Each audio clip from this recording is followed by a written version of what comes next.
The shuttle pulled away, leaving me standing in the freezing Denver wind with my luggage scattered around my feet. Brandon's words still echoed in my mind as I watched the vehicle disappear into the distance. "Figure it out yourself, Rachel. Maybe this will teach you to respect family decisions." What he didn't know was that in exactly 47 minutes, I would be boarding my own hypersonic aircraft while he sat cramped in coach, completely unaware that his wife of 6 years had just become his biggest nightmare. Before we jump back in, tell us where you're tuning from, and if this story touches you, make sure you're subscribed, because tomorrow I've saved something extra special for you. But let me back up, because what happened next was years in the making, and the look on his face when my jet pulled up to the private terminal was worth every moment of humiliation I'd endured. My name is Rachel Thompson Walsh, though I'm about to drop that last part permanently. 6 years ago, I was Dr. Rachel Thompson, a aerospace engineering consultant who'd spent the better part of a decade revolutionizing private aviation technology. I'd earned my PhD from MIT at 25, patents under my name before 30, and had quietly built a consulting firm that worked with the most exclusive aircraft manufacturers in the world. My specialty was hypersonic flight systems, the kind of technology that could get you from Denver to London in under 3 hours. That's how I met Brandon Walsh at a technology conference in San Francisco. He wasn't there for the engineering panels, of course. The Walsh family had diversified their real estate empire into luxury travel experiences, and Brandon was scouting cutting-edge transportation options for their high-end client, tall, confident, with the kind of easy smile that came from never having to worry about money. He approached me after my presentation on next-generation aircraft propulsion systems. "Incredible work, Dr. Thompson," he said, extending his hand with that practiced charm. "I'm Brandon Walsh, from Walsh Luxury Resorts. We're always looking for ways to elevate our guests' experiences, and what you're describing could revolutionize how our clients travel between properties." What started as a business conversation over coffee extended into dinner, then a weekend in Napa Valley, then regular flights between Denver and San Francisco. As our relationship deepened, Brandon was fascinated by my work, or at least he seemed to be. He'd ask detailed questions about my projects, marvel at the technical specifications, and encourage me to share my biggest dreams about the future of aviation. The Walsh family owned luxury ski resorts in Aspen, Jackson Hole, and Whistler, along with exclusive properties in Napa Valley and the Swiss Alps. Their wealth wasn't old money aristocracy, but rather the aggressive capitalism of land development and hospitality empires built over 2 generations. Brandon's grandfather had started with a single ski lodge in Aspen in the 1960s, and his father had expanded globally. Now Brandon and his siblings managed different aspects of the business, while their mother, Diane Walsh, maintained iron control over the family's public image and strategic decisions. When Brandon first brought me to meet his family at their Aspen compound, the red flags were subtle, but present. Diane Walsh was a formidable woman in her early 60s, with silver hair styled in a perfect bob, and the kind of understated elegance that screamed expensive. She welcomed me warmly enough, but there was something calculating in her assessment. "Aerospace engineering," she mused over dinner on their panoramic terrace, overlooking the mountains. "How fascinating. And you work with private aircraft. That could be quite useful for our business operations." Brandon's sister Kristen was more direct in her evaluation. "So you basically fix rich people's toys for a living?" she asked with a laugh that didn't quite reach her eyes. "That must be interesting work." His brother Tyler was polite, but distant, clearly more interested in discussing ski conditions and real estate acquisitions than my career. Throughout that first weekend, I noticed how conversation shifted when I spoke about my work. They were interested in the applications for their business, but the technical aspects that excited me seemed to glaze their eyes over. The engagement came 18 months later, during a helicopter tour of the Swiss Alps. Brandon had planned the proposal perfectly, landing on a private glacier with champagne and a 3-carat diamond ring that had belonged to his grandmother. The setting was breathtaking, the gesture romantic, and I said yes despite the small voice in my head that wondered if he was proposing to Dr. Rachel Thompson, the brilliant engineer, or to Rachel the useful addition to the Walsh business empire. The wedding was everything Diane Walsh had envisioned for her eldest son, a winter wonderland celebration at their Aspen property with 200 of their closest friends and business associates. I contributed significantly to the costs, despite the Walsh family's wealth, because I wanted to feel like an equal partner rather than a charity case. My own family was much smaller and more modest. My parents both retired teachers from suburban Chicago who were slightly overwhelmed by the entire affair. During the planning process, I learned more about the Walsh family dynamic. Diane ruled the family business with strategic precision, and while Brandon held an executive title, most major decisions required her approval. Kristen managed the marketing and guest experience aspects of their properties, while Tyler handled acquisitions and development. They operated as a unit, presenting a unified front to the outside world, while maintaining complex internal hierarchies. What I didn't initially understand was how much my technical expertise had become integrated into their business planning. During our engagement, Brandon frequently asked me to consult on aircraft purchases for the company, evaluate potential partnerships with private jet services, and even design custom flight experiences for their most exclusive guests. I was happy to help, seeing it as a way to contribute to our shared future. The problems began gradually after the wedding. Business conversations that had once felt collaborative became more direct. Instead of asking for my professional opinion, Brandon would present decisions that had already been made and expect me to implement them. When I suggested improvements or alternatives, I was told that the family had already considered and rejected those options. More troubling was how credit for my contributions began to disappear. A revolutionary fuel efficiency system I'd designed for their private fleet was presented to investors as a Walsh innovation. Technical specifications I'd developed for their custom aircraft were rebranded under the company name, without acknowledgement of my role. When I raised these concerns with Brandon, he dismissed them as minor oversights. "Your family now, Rachel," he'd say with that easy smile. "What's good for Walsh Resorts is good for all of us. Besides, you don't want to seem petty about credit when everyone knows how valuable you are to the operation." But I wasn't feeling valuable.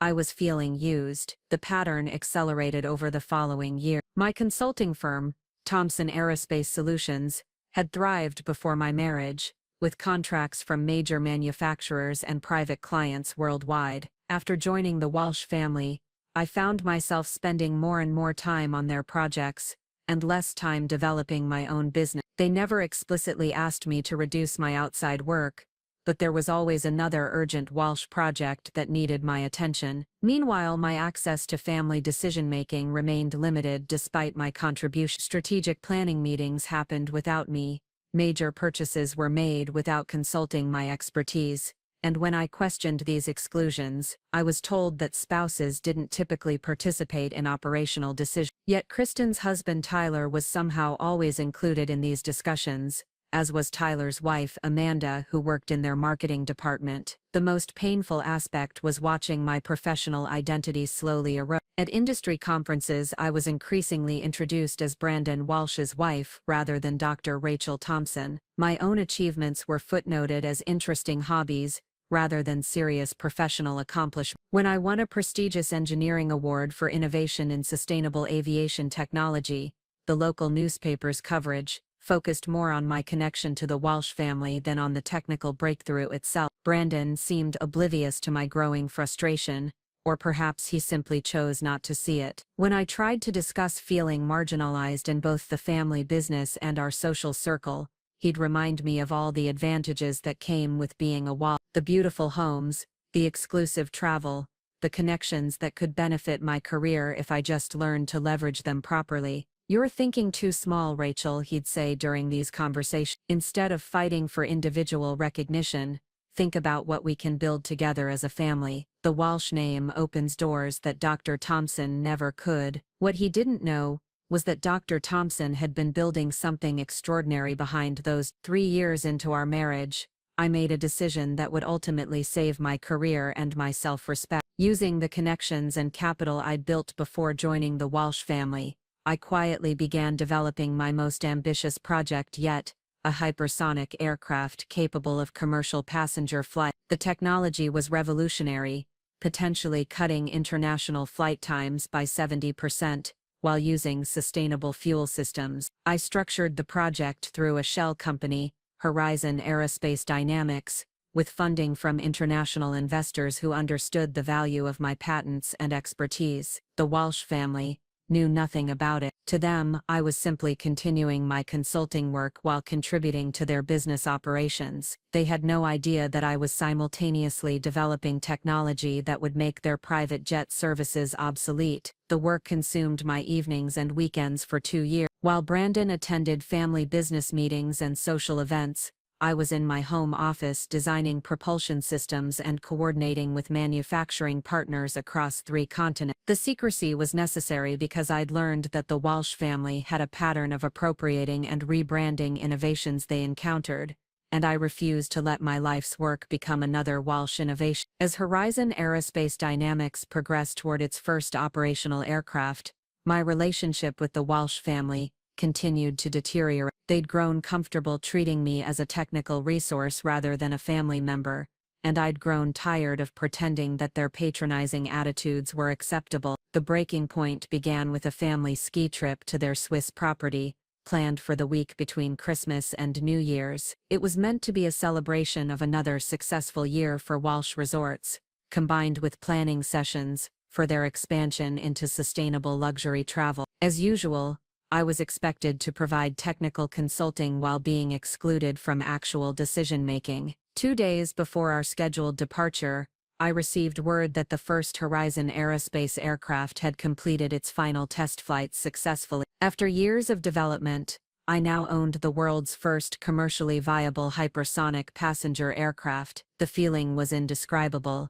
vindication, excitement, and a profound sense of accomplishment that I hadn't experienced since before my marriage. I should have been celebrating with my husband, sharing this incredible achievement with the person who was supposed to be my partner. Instead, I found myself sitting alone in our Denver penthouse, staring at the test flight data and realizing that Brandon would probably see my success as a threat to his family's business rather than something to celebrate. That evening, over dinner at one of our usual upscale restaurants, I decided to test my theory.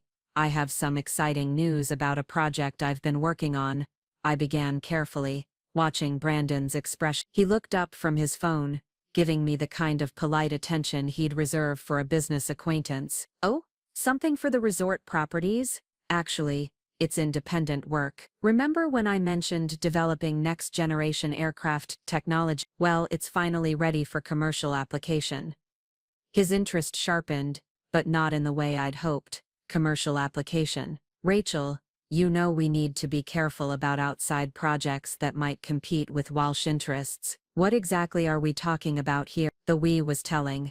Even my independent work was somehow subject to Walsh family approval. Hypersonic passenger aircraft, I said, choosing my words carefully, capable of cutting international flight times by 70%. Brandon's expression shifted from polite interest to calculation. That could be incredibly valuable for our client services. Have you discussed licensing the technology through Walsh Resorts? We have the infrastructure and client base to maximize something like this. And there it was. Not congratulations on my achievement, not excitement about my breakthrough, but immediately strategizing how the Walsh family could profit from my work. It's my technology, Brandon. I developed it independently, funded it independently. His smile became strained. Of course, but we're married, we're partners. Surely you can see how this could benefit both of us if we approach it strategically. I could see exactly how it would benefit him, and exactly how it would cost me. Just like every other contribution I'd made to the Walsh Empire,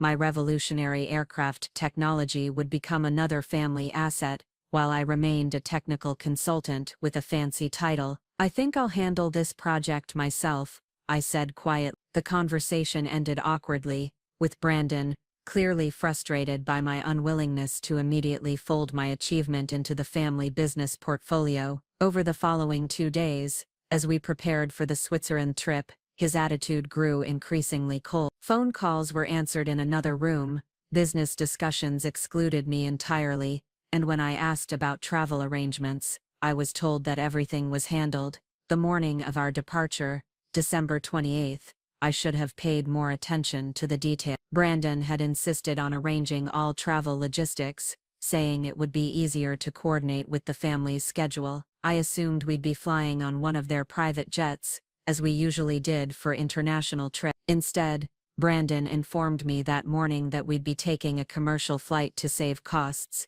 since the trip was being treated as a business expense rather than personal travel. "The shuttle will pick you up at 10, he said, checking his phone rather than looking at. "I'm riding with Tyler and Amanda since we have some business to discuss en route." It was unusual but not unprecedented. The Walsh family often conducted business during travel, and I'd grown accustomed to being excluded from those conversations. I packed my bags, including my laptop with the final Horizon Aerospace documentation, and waited for the airport shuttle service that Brandon had arranged. At exactly 10 o'clock, a standard airport shuttle van pulled up to our building. The driver helped me load my luggage and confirmed our destination, Denver International Airport, United Airlines departure terminal. As we drove through the city, I reviewed the Switzerland's itinerary on my phone and noticed something odd. Our flight was listed as departing from the main terminal, but the Walsh family typically flew from the private aviation section of the airport. When I called Brandon to clarify, his response was curt: "Plans changed. We're flying commercial today. Just meet us at the gate." The shuttle dropped me at the United Airlines departure area at 11:30 for our 1:15 flight. I checked my bags,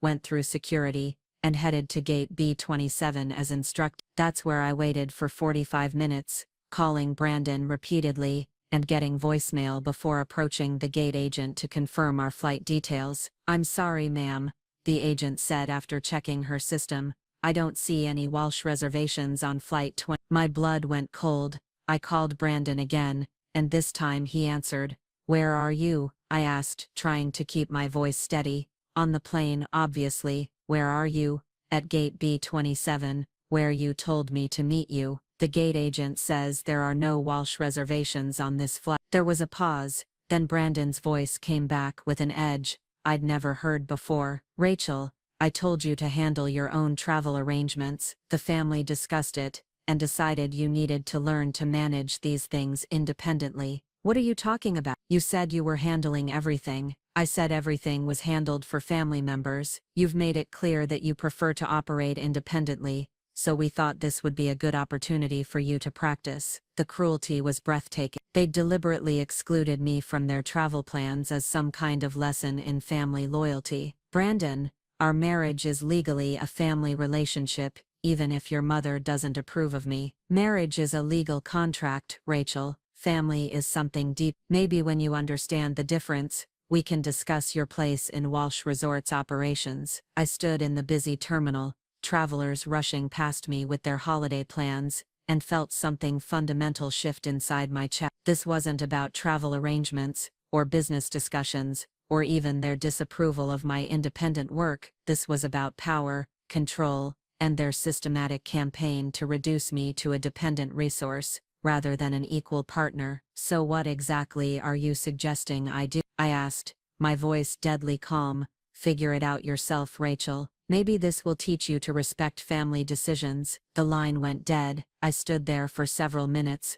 absorbing the full scope of their calculated cruelty. They'd planned this deliberate abandonment as punishment for refusing to immediately surrender my aircraft technology to their control. They wanted me to scramble for last-minute commercial flights, pay premium prices for accommodation, and arrive in Switzerland grateful for whatever scraps of inclusion they might offer. What they didn't know was that Dr. Rachel Thompson had contingency plans that Miss Rachel Walsh had never needed to mention. I pulled out my phone and dialed a number I hadn't used in months. "Marcus, it's Rachel Thompson. I need to make a call about our aircraft." Marcus Chen answered on the second ring, his voice carrying that familiar mix of precision and warmth that had made him one of the most sought-after aerospace project managers in the industry. We'd worked together on 3 major aircraft development projects before I'd gotten married, and he'd been quietly coordinating the international manufacturing aspects of Horizon Aerospace Dynamics for the past 2 years. "Rachel,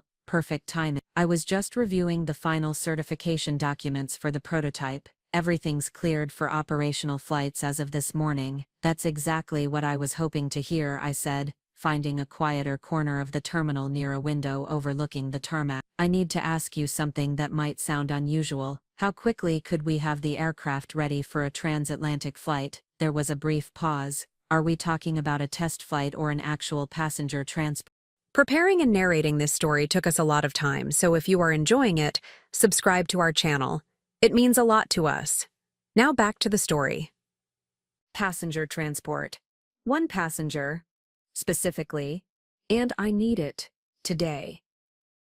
Marcus knew me well enough not to question the urgency in my voice.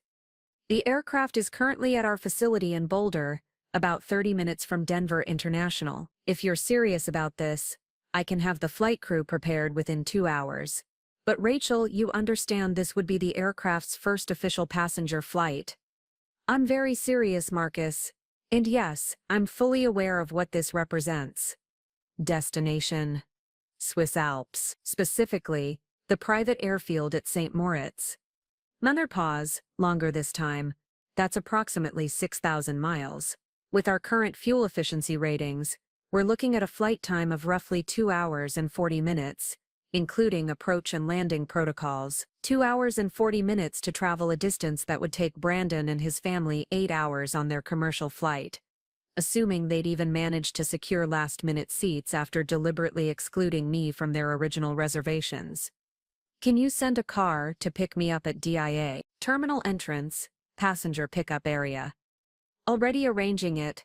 Black Tesla Model S. License plate HZN001. Should be there in 20 minutes. Rachel, are you all right?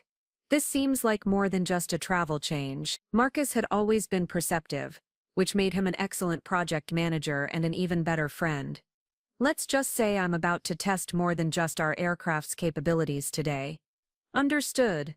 I'll have everything ready. The pilot crew is Sarah Kim and James Rodriguez, both former military with extensive experience in experimental aircraft.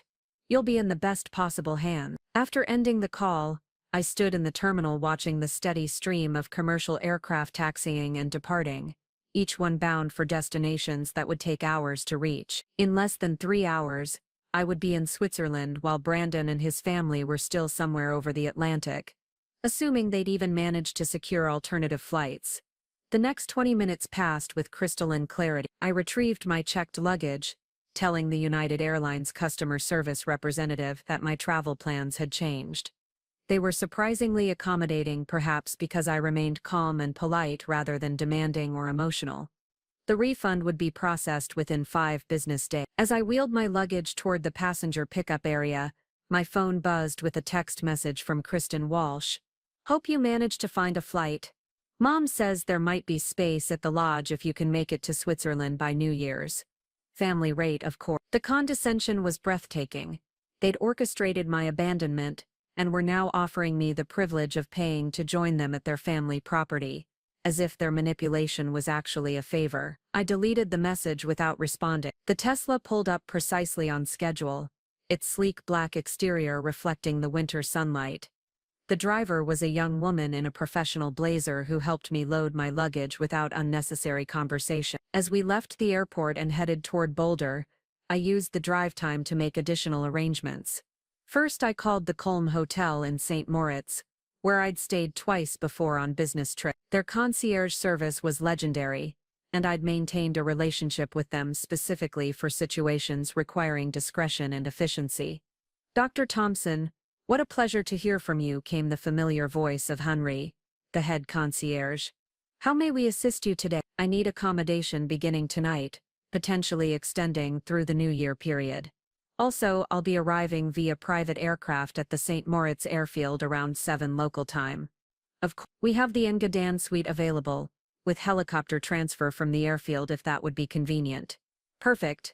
Also, Henry, I may need assistance with some local arrangements over the next few days. Nothing illegal or unethical, but potentially requiring discretion. Henry's tone didn't change. Naturally, Dr. Thompson, discretion is always our priority. The second call was to my attorney in Denver, Patricia Hawkins, who specialized in intellectual property and corporate law. Patricia had helped me structure Horizon Aerospace Dynamics to protect my innovations from potential appropriation, and she'd been preparing for the possibility that my marriage might complicate ownership issues. "Rachel, I was hoping you'd call today. I've been reviewing the documentation we discussed, and everything is in order regarding your independent ownership of all aerospace technologies and related patents." That's exactly what I needed to confirm. "Patricia, hypothetically speaking, if my husband's family attempted to claim partnership rights to my innovations based on our marriage, what would be our legal position?"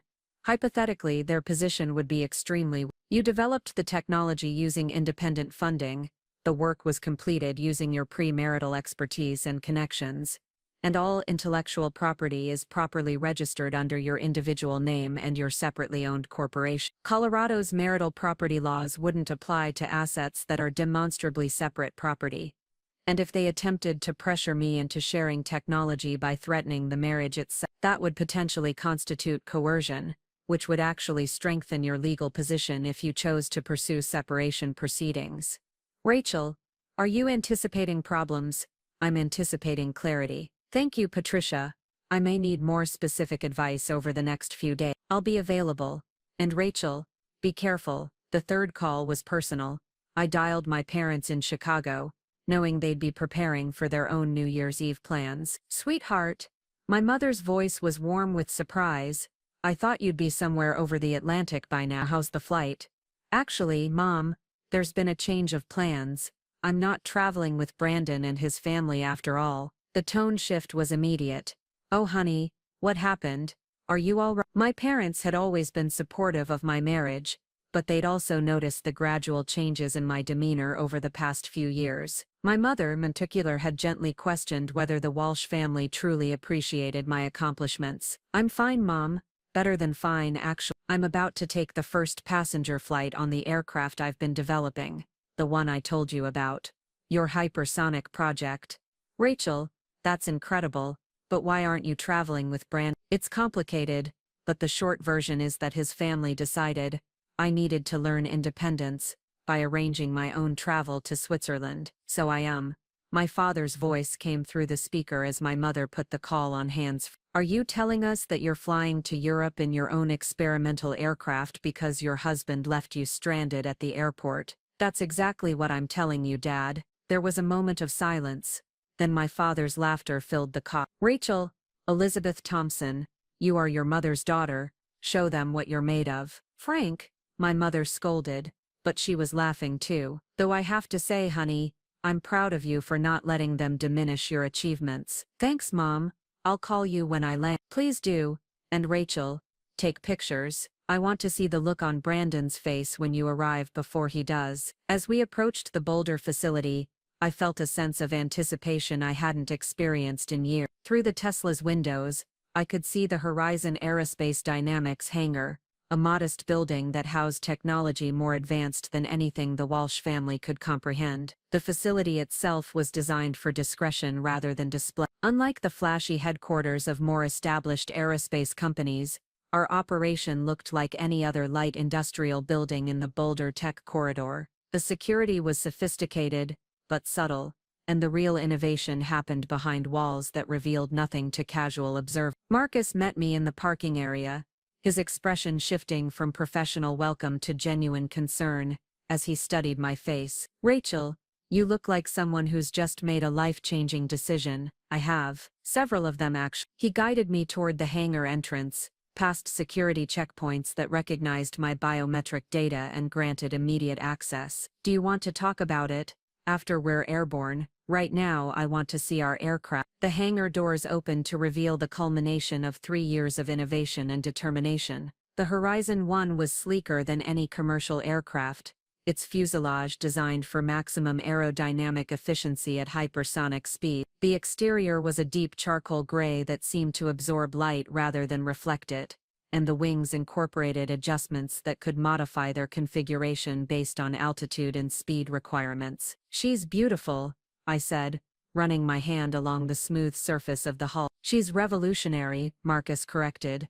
"Sarah and James have completed all pre-flight checks. Fuel systems are optimized for the transatlantic route, and weather conditions are ideal for testing our maximum cruise speed." Sarah Kim emerged from the aircraft's cabin, her pilot's uniform bearing the subtle, Horizon Aerospace logo we'd designed for eventual commercial operations. She was in her early 40s, with the calm confidence that came from flying everything from fighter jets to experimental prototypes. Dr. Thompson, it's an honor to be conducting the Horizon One's first passenger flight with you aboard. James and I have reviewed all flight protocols, and we're ready to make history today. The honor is mine, Sarah.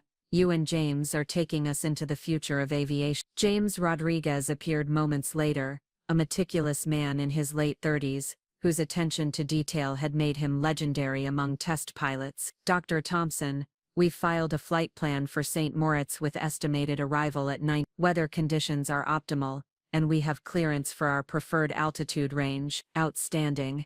How does she handle at maximum cruise speed?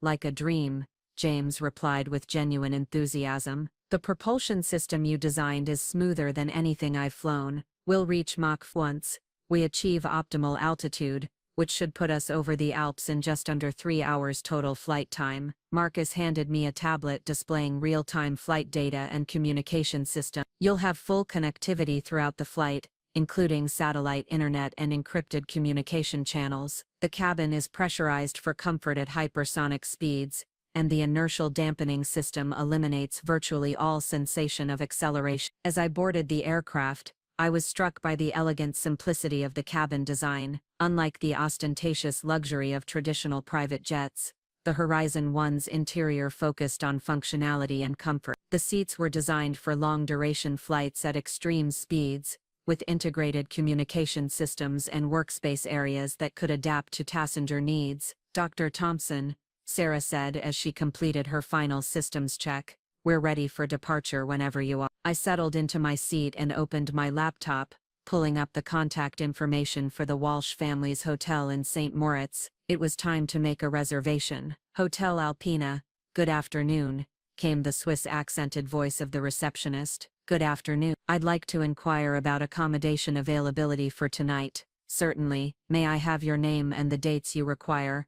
Dr. Rachel Thompson. I need a suite beginning this evening, December 28th, extending potentially through January 2nd. One moment please, Dr. Thompson. There was a brief pause as she checked availability. Yes, we have the Alpine Panorama Suite available for those dates. It includes a private terrace with mountain views and full concierge services. Perfect. I'll be arriving this evening via private aircraft. Could you arrange ground transportation from the St. Moritz airfield? Of course. What time should we expect you? I checked the flight estimate on my tablet. Approximately 7 o'clock local time. Excellent. We'll have a car waiting at the airfield. Dr. Thompson, may I ask if you'll be joining the Walsh family party? They mentioned expecting additional guests. The irony was perfect. Actually, I'll be arriving independently, but yes, I believe we'll be crossing paths during my stay. Wonderful. We'll prepare everything for your arrival. As I ended the call, Sarah's voice came through the cabin intercom. Dr. Thompson, we're cleared for takeoff. Please ensure your seatbelt is fastened as we begin our taxi to the runway. Through the small cabin windows, I watched the Denver landscape scroll past as we moved toward the active runway. In the distance, I could see commercial aircraft queuing for departure, each one representing the conventional aviation technology that our aircraft was about to make obsolete. Thompson, James's voice joined Sarah's on the intercom. You're about to experience something unprecedented in civilian aviation. The Horizon One will demonstrate capabilities that exceed anything currently available in private air travel. I'm ready, I replied, and meant it completely. The acceleration was smooth and almost imperceptible, despite the enormous power of our propulsion system. Unlike commercial jets with their noisy engines and obvious strain during takeoff, the Horizon One lifted from the runway with an almost supernatural grace. Within minutes, we were climbing through altitude ranges that most aircraft never approached. Reaching optimal cruise altitude, Sarah and engaging hypersonic propulsion in 30 seconds. I felt the slightest shift in the aircraft's movement as we transitioned to hypersonic speed. Then nothing but the subtle hum of advanced engineering operating at peak efficiency. According to my tablet, we were now traveling at speeds that would carry us across the Atlantic Ocean in the time it takes to watch a movie. Marcus had remained on the ground to monitor our flight from the Boulder facility, and his voice came through the communication system with obvious excitement. Rachel, telemetry looks perfect. You're currently at Mach 4, 1 in climbing. How does it feel to be traveling faster than any civilian passenger in aviation history? It feels like vindication, I replied honestly. As we crossed from Colorado airspace into the corridor that would carry us over the northern Atlantic, I opened my laptop and began composing a message that I'd been mentally writing for hours. The email was addressed to Brandon Walsh, with copies to his mother Diane, his siblings Kristen and Tyler, and their respective spouses. The subject line was simple: travel, Brandon and family, I wrote. I wanted to let you know that I've successfully arranged my own transportation to Switzerland, as you suggested. In fact, I'm currently traveling aboard the hypersonic aircraft that I mentioned to you earlier this week, the one you felt should become a Walsh family asset. I paused to check our current position on the flight display. We were somewhere over the Great Lakes, having covered in 20 minutes a distance that would take a commercial jet nearly an hour. I'm sure you'll be interested to know that this aircraft, the Horizon 1, represents 3 years of development work that I completed independently using my own funding and premarital professional connection. It's currently the world's only operational hypersonic civilian aircraft, capable of reducing transatlantic flight time by approximately 70%. Another pause to consider my next words carefully. I expect to arrive at Moritz around 7 o'clock local time, which should be several hours before your commercial flight reaches Zurich. I've taken the liberty of booking a suite at the Hotel Alpina, where I understand you're also staying. I look forward to seeing you when you finally arrive. I reread the message twice, ensuring the tone remained professional despite the circumstances. Then I added a final paragraph. I wanted to thank you for encouraging me to figure it out myself regarding travel arrangement. Your suggestion to respect family decisions has helped me clarify exactly where I stand in relation to the Walsh family, and I appreciate that clarity more than you can imagine. Before I could second-guess myself, I clicked send. The satisfaction was immediate and profound. For the first time in years, I'd responded to the Walsh family's manipulation, not with compliance or argument, but with a demonstration of capabilities they'd never bothered to recognize or respect. My phone buzzed almost immediately with an incoming call from Brandon. I let it go to voicemail, then another call which I also ignored. Within 10 minutes I had 6 missed calls and 3 text messages, all increasingly frantic. The first text read, "Rachel, call me immediately.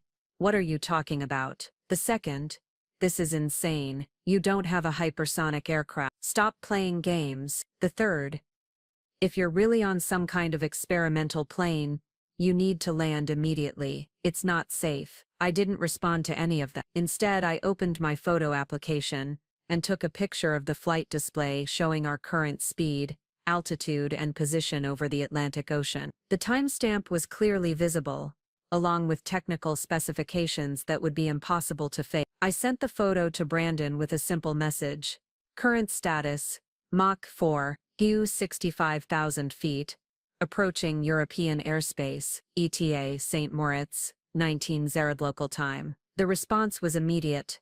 "This is impossible. How long have you been planning this?" 3 years, I replied. "The same length of time you've been treating my professional achievements as Walsh family property." My phone rang again, this time showing Diane Walsh's number. I declined the call and switched my phone to airplane mode. Whatever panic was developing within the Walsh family ranks could wait until I was safely on the ground in Switzerland. Sarah's voice came through the intercom again. "Dr. Thompson, we're approaching the midpoint of our flight. Current time to destination is approximately 90 minutes. Would you like an update on our performance metrics? Please, we're exceeding all projected efficiency ratings. Fuel consumption is actually below estimated levels, and our hypersonic cruise speed has been remarkably stable. James and I are both impressed with how smoothly the Horizon 1 handles at these speeds." "Thank you, Sarah. This is exactly what we hoped for during the design phase." As I looked out the small cabin window, I could see the curvature of the Earth more clearly than from any commercial aircraft. We were flying higher and faster than civilian passengers had ever traveled,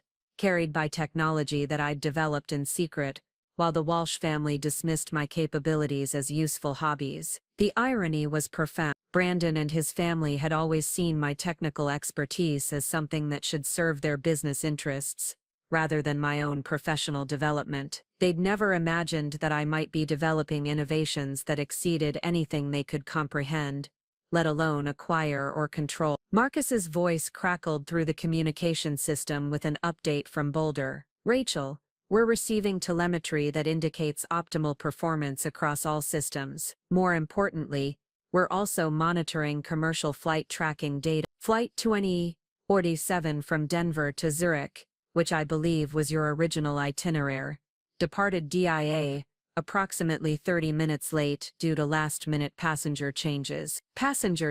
According to our monitoring, several passengers were added to the manifest at the last minute, including multiple Walsh family members, who apparently didn't have confirmed reservations. So they'd been scrambling to secure seats after deliberately excluding me from their original travel plan. The image of Brandon, Diane, Kristen and Tyler desperately negotiating with gate agents for last-minute availability was deeply satisfying. Current estimated arrival time for that flight is approximately 0200 to local time tomorrow, Marcus continued. Weather conditions in Zurich may cause additional delays. 7 hours difference. I would be enjoying dinner at a 5-star hotel in St. Moritz, while they were still cramped in coach seats somewhere over the Atlantic, assuming they'd even managed to secure passage. Marcus, once we land and I've had a chance to settle in Switzerland, I want to schedule a conference call with our entire development team. It's time to begin planning the commercial launch of Horizon Aerospace. Already on my calendar,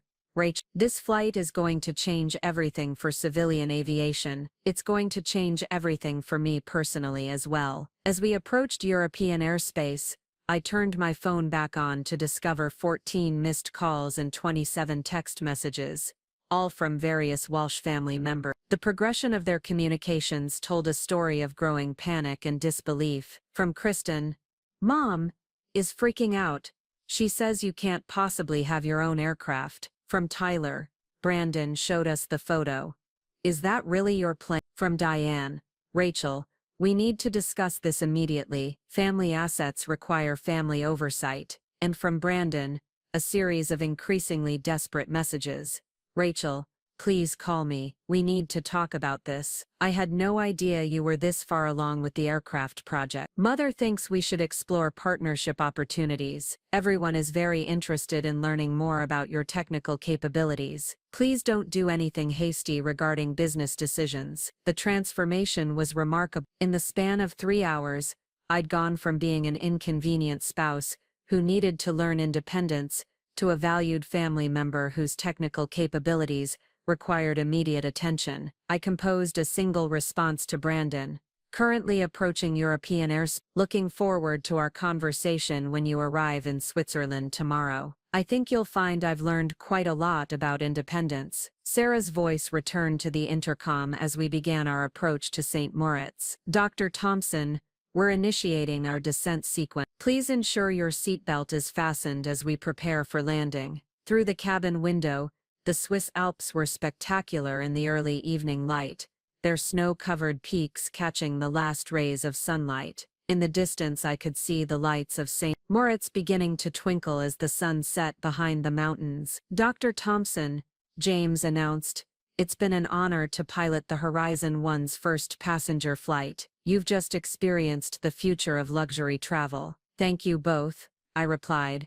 "This has been everything I hoped it would be." As we touched down at the St. Moritz airfield with the same supernatural smoothness that had characterized our entire flight, I realized that I'd crossed more than just the Atlantic Ocean in under 3 hours. I'd crossed a threshold in my own life, moving from accommodation and compromise to assertion and independence. The Horizon 1 rolled to a stop near a small terminal building where I could see a sleek black car waiting with Hotel Alpina marking. My luggage was efficiently transferred while Sarah and James completed their post-flight procedures. "Dr. Thompson," Marcus said through the communication system, "congratulations on a perfect inaugural flight. The Horizon 1 has exceeded every performance projection." "Thank you, Marcus, and thank you for believing in this project from the beginning. Are you ready to change the world?" I looked out at the Swiss Alps, breathed the crisp mountain air, and felt the weight of 3 years of secret development work finally lifting from my shoulder. I'm ready for whatever comes next. The Hotel Alpina's car glided through the winding mountain roads toward St. Moritz,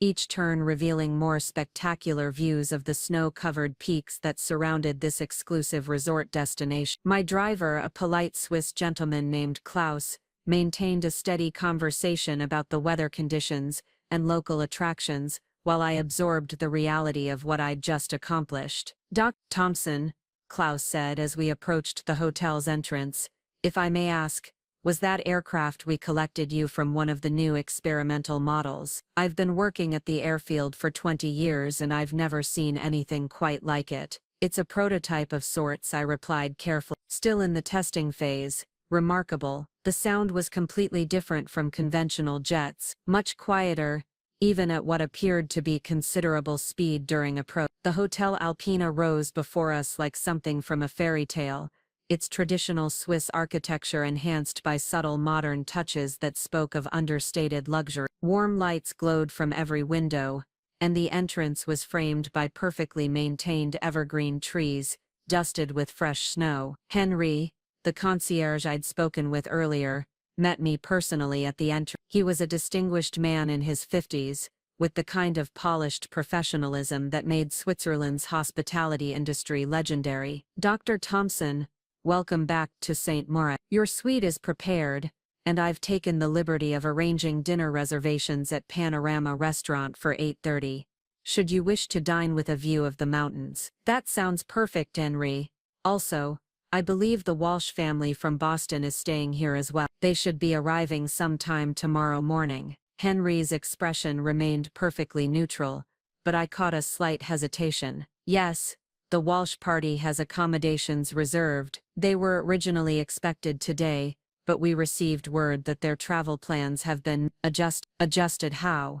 "According to their assistant, they encountered difficulties with their original flight arrangements, and have been rescheduled for arrival tomorrow afternoon, rather than this evening. So they hadn't managed to secure seats on their original flight after all." The image of the entire Walsh family arguing with airline representatives at Denver International Airport, while I was soaring over the Atlantic at Mach 4, was deeply satisfying. My suite was magnificent, occupying the corner of the hotel's top floor with floor-to-ceiling windows that offered panoramic views of the Engadine Valley. The furnishings combined traditional Swiss craftsmanship with contemporary comfort, and a subtle technology integration allowed me to control everything from lighting to temperature with a tablet interface. I unpacked my luggage systematically, hanging my business attire in the walk-in closet, and setting up my laptop workspace at the suite's executive desk. The time difference meant it was still early afternoon in Colorado,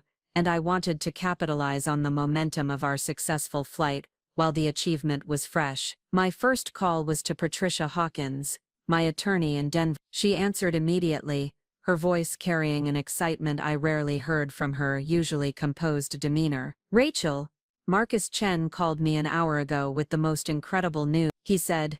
"You successfully completed the first passenger flight of your hypersonic aircraft, and are currently in Switzerland. Please tell me this is connected to whatever clarity you were seeking about your marriage." "It's directly connected," I confirmed. "Patricia, I need you to begin preparing comprehensive documentation of my independent ownership of all Horizon Aerospace technologies and related intellectual property. I have a feeling the Walsh family is about to become very interested in partnership opportunities." "Already in progress." I anticipated this possibility when Marcus told me about the flight. "Rachel, what exactly happened with your husband's family?" I gave her the complete account of the airport abandonment, their deliberate exclusion from travel arrangements, and Brandon's dismissive attitude toward my independent work. Patricia listened without interruption, occasionally making notes. "This is actually helpful from a legal perspective," she said when I finished. "Their deliberate exclusion and Brandon's explicit statements about learning independence establish a clear pattern of treating you as separate from family decision-making. If they now attempt to claim partnership rights to your technology, we can demonstrate that they can't have it both ways." "What about marital property laws?" Could they argue that work completed during our marriage belongs to both of us? Not successful. Colorado law recognizes separate property when it can be demonstrated that assets were developed using premarital expertise, independent funding, and separate business infrastructure. Your Horizon Aerospace documentation shows all three elements clear, and if they attempt to pressure me through threats of divorce. Patricia's tone shifted to something I'd learned to recognize as her courtroom voice. Rachel, based on what you've told me about their financial situation and Brandon's relationship with this Vanessa person, they need you far more than you need them. A competent attorney would advise Brandon that attempting to coerce technology transfer through divorce threats would likely backfire spectacularly, meaning you might end up with a significant portion of their remaining assets, while retaining complete ownership of technology worth potentially hundreds of millions of dollars. After ending the call with Patricia, I contacted Marcus in Boulder to discuss our next steps for Horizon Aerospace. The successful flight had proven our technology beyond any doubt, and it was time to move from development to commercialization. Rachel, I've been fielding calls all afternoon, Marcus said immediately upon answering. Word about today's flight is already spreading through aerospace industry networks. 3 major aircraft manufacturers have contacted me asking about potential licensing agreements. That was faster than I expected. The aviation world isn't that large, and what we accomplished today has never been done in civilian aircraft. Everyone wants to know how we achieved hypersonic speeds with that level of efficiency and passenger comfort. What kind of interest are we talking about? Preliminary discussions suggest licensing deals that could be worth 8 figures annually, with potential for exclusive manufacturing partnerships that go significantly higher. Rachel, if we play this correctly, Horizon Aerospace could become the dominant technology provider for next-generation luxury aviation. Schedule meetings with the 3 most promising contacts for next week. I want to explore our options while maintaining control of our core technology. Already on it. Also, I've prepared a comprehensive technical presentation documenting today's flight performance. The data is remarkable. Rachel. Every system performed above projected specifications. As evening approached, I prepared for dinner with a sense of anticipation. I hadn't felt in years. For the first time since my marriage, I was operating from a position of genuine strength rather than accommodation. The Walsh family's manipulation had inadvertently freed me to demonstrate capabilities they'd never bothered to recognize. The Panorama restaurant was everything Henri had promised, with tables positioned to maximize the spectacular mountain views while maintaining intimate conversation areas. I was seated at a corner table that offered privacy while allowing me to observe the other diners, many of whom were clearly part of St. Moritz's exclusive international community. As I reviewed the evening's menu, selecting wine pairings that would complement the chef's tasting course, my phone buzzed with an incoming call from an international number I didn't recognize. When I answered, Brandon's voice came through with a mixture of exhaustion and controlled panic. Rachel, finally. I've been trying to reach you for hours. I turned my phone off during the flight. Hypersonic travel requires certain communication protocols. This isn't funny anymore. We're stuck in Denver because all the European flights are overbooked, and the family is furious about missing their original reservations. I'm sorry to hear that. Have you considered arranging alternative transportation? What alternative transportation? Do you have any idea how difficult it is to find last-minute flights during holiday travel season? The irony was perfect. Actually, I do have some idea. I also have a very clear understanding of how it feels to be excluded from travel arrangements and told to figure things out independently. There was a long pause before Brandon's voice returned, his tone shifting to something I recognized as his business negotiation mode. Rachel, we need to talk seriously about this aircraft situation. Mother thinks there might be opportunities for strategic partnership between your technology and Walsh Resorts luxury travel services. How interesting. This morning, your mother thought I needed to learn independence. Now she's interested in strategic partnership. The family wasn't aware of the scope of your project. If we'd known you were this close to operational capability, the conversation would have been very different. The conversation was exactly what your family intended, Brand. You deliberately excluded me from travel arrangements as punishment for refusing to immediately surrender my technology to Walsh family control. That's not how it happened. That's exactly how it happened. You left me stranded at an airport shuttle stop and told me to figure out my own transportation as a lesson in respecting family decisions. Another pause, longer this time. In the background, I could hear voices that sounded like other Walsh family members discussing something urgently. Mother wants to speak with you directly, Brandon said finally. I'm having dinner. Perhaps we can arrange a conversation when you actually arrive in Switzerland. Rachel, please, we're all stuck at a Denver hotel until tomorrow morning because we couldn't get seats on any European flight. The earliest we can arrive is tomorrow evening. That must be very frustrating. I'm sure the experience will help you appreciate the value of reliable transportation. Are you enjoying this? The question caught me off guard with its directness. Am I enjoying sitting in a five-star restaurant in St. Moritz after successfully completing the first passenger flight of the world's most advanced civilian aircraft? Yes, Brandon. I'm enjoying it tremendously. I meant, are you enjoying watching us scramble to fix travel arrangements? I'm enjoying the irony of being told to figure things out myself, then doing exactly that more successfully than you imagined possible. Diane Walsh's voice suddenly came through the phone, sharp and imperious.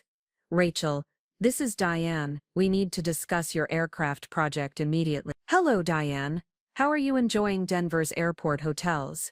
Don't be childish. This technology represents significant business opportunity that affects the entire family. This technology represents 3 years of work that I completed independently, while your family treated my professional achievements as amusing hobbies. We had no idea you were developing something this significant. If you'd been more transparent about your projects, we could have provided better support. Support like deliberately excluding me from travel arrangements when I refused to immediately hand over my intellectual property. Diane's tone shifted to the authoritative voice she used for boardroom discussions. Rachel, personal feelings aside, we need to approach this situation strategically. Walsh Resorts has the infrastructure and client base to maximize the commercial potential of your technology. And what exactly would you propose as terms for such a strategic partnership? We'll discuss specifics when we arrive tomorrow. But obviously, the technology would need to be integrated into Walsh Resorts' operational structure to ensure proper development and marketing. Integrated meaning controlled by Walsh Resorts management. Integrated meaning leveraged effectively for mutual benefit. I took a sip of the excellent Swiss wine the sommelier had recommended, watching the lights of St. Moritz twinkle against the darkening mountain. Diane, I appreciate your interest in mutual benefit. However, I think you misunderstand the current situation. What do you mean? I mean that your son left me stranded at an airport shuttle stop this morning, telling me to figure out my own transportation and learn to respect family decisions. So I did exactly that. I figured out my own transportation using technology that I own completely, and I learned that I don't need Walsh family approval for my business decisions. Rachel, you're being emotional about what was obviously a miscommunication. I'm being practical about what was obviously a calculated insult. The difference is that I have options you didn't know existed. Brandon's voice returned to the phone. Rachel, please, can we just discuss this rationally when we're all in the same location? Of course, I'll be interested to hear your family's thoughts after you've had time to research hypersonic aviation technology and understand exactly what I've developed. How long have you been working on this without telling us? 3 years. The same length of time you've been treating my expertise as something that should serve Walsh Resorts rather than my own professional development. I ended the call and returned my attention to the exceptional dinner service, enjoying each course while watching the mountain peaks fade into silhouette against the star-filled sky. For the first time in years, I was dining alone by choice rather than because of exclusion, and the difference was profound. As the evening progressed, I received text messages from various Walsh family members, each attempting a different approach to what they clearly perceived as a crisis requiring immediate management. From Kristen, Rachel, Mom is seriously upset. Maybe we could all meet for coffee when we arrive and work this out like adults. From Tyler,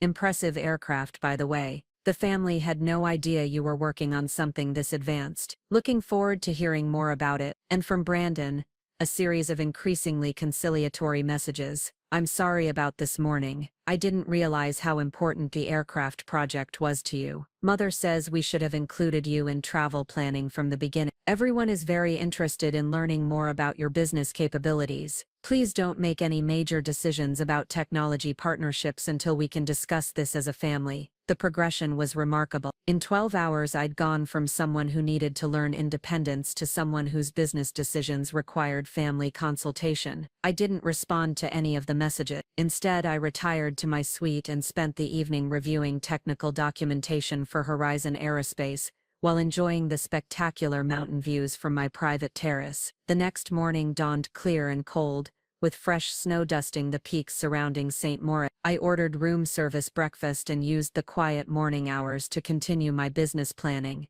now that the Horizon 1 had proven its capabilities beyond any doubt. Marcus called at 9 o'clock Colorado time, his voice carrying excitement that had only intensified overnight. Rachel, the response to yesterday's flight has been unprecedented. I've received inquiries from aircraft manufacturers in the United States, Europe, and Asia. Everyone wants to understand how we achieved those performance specifications. What kind of specific interest? Gulfstream is asking about exclusive licensing for their next-generation business jet line. Boeing wants to discuss integration possibilities for commercial aviation. And there's a consortium of European manufacturers offering partnership terms that would make Horizon Aerospace the primary technology provider for hypersonic civilian transport. Timeline for decisions: they're all pushing for meetings within the next 2 weeks. The aviation industry moves slowly except when it encounters genuine breakthrough technology. Then everyone wants to move immediately. Schedule preliminary discussions with all serious inquiries. I want to understand our full range of options before committing to any specific direction. Already working on it. Rachel, there's something else. I've been monitoring financial news, and there are some interesting developments regarding Walsh Resorts. What kind of development? Their stock price dropped 3% yesterday after rumors began circulating about financial irregularities in their expansion projects. Nothing confirmed, but several industry analysts are questioning their debt-to-equity ratio. This was news to me, though it aligned with my observations of their increasing cost consciousness and delayed vendor payments. Are we talking about serious financial problems? Potential. Real estate development is capital intensive, and if they've been leveraging aggressively for expansion, any reduction in cash flow could create serious problems. Interesting timing. Very interesting, especially considering their sudden interest in your technology asset. After ending the call with Marcus, I spent the morning exploring St. Moritz, taking advantage of the crisp winter weather to walk through the town's elegant shopping district and along the frozen lake that gave the resort its distinctive character. The physical activity helped me process the dramatic changes that had occurred in less than 24 hours. By noon, I felt ready to face whatever conversation awaited when the Walsh family finally arrived in Switzerland. I returned to the hotel and confirmed with Henry that their party was expected around 6 o'clock, assuming their rescheduled flights departed Denver on time. Dr. Thompson, Henry said as I passed through the lobby, I hope you don't mind my mentioning that your arrival yesterday has generated some interest among our other guests. Word travels quickly in Moritz about unusual aircraft, and several people have inquired about the hypersonic jet that brought you here. What kind of inquiries? Mostly curiosity about the technology and whether it represents a new luxury travel option. Moritz attracts many guests who are interested in exclusive experiences and cutting-edge innovations. I appreciate the discretion in your responses.